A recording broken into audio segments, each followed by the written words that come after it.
Welcome to episode 2156, Henry Nicholas, Billionaire in Trouble, 9 Lessons.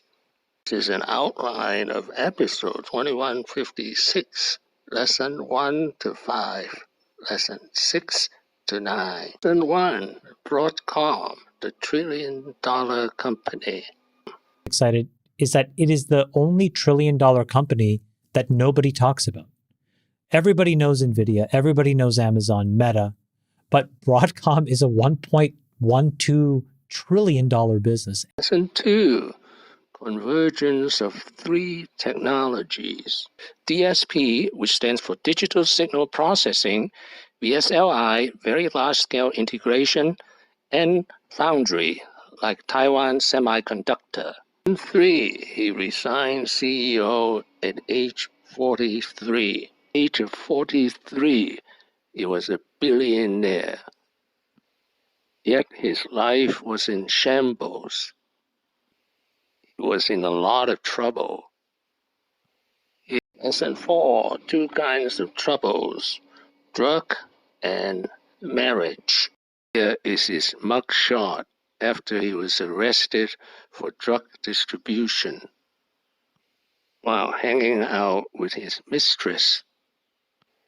His marriage was falling apart.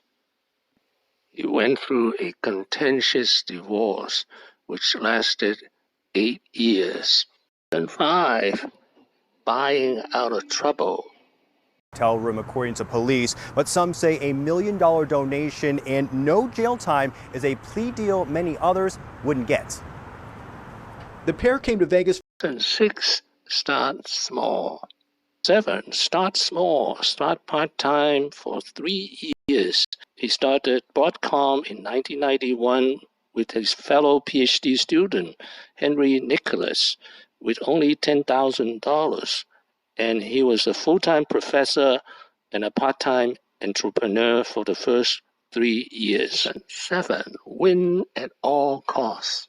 Told the Times reporter, quote, "I get what I want because I always want to win," end quote. We're going to dive into the personality of Henry Nicholas, a guy who developed a reputation for extreme arrogance and had an insatiable work ethic. In a Fortune magazine interview, he said, quote, "The only thing that will make you happy is to set a goal, then kill yourself to achieve it." And 8, experimental rather than theoretical. I went to work in the defense industry at a company called TRW in Redondo Beach, California, building these very complex, sophisticated systems. I worked there for 5 years. He became an experimentalist because and a practical theoretician.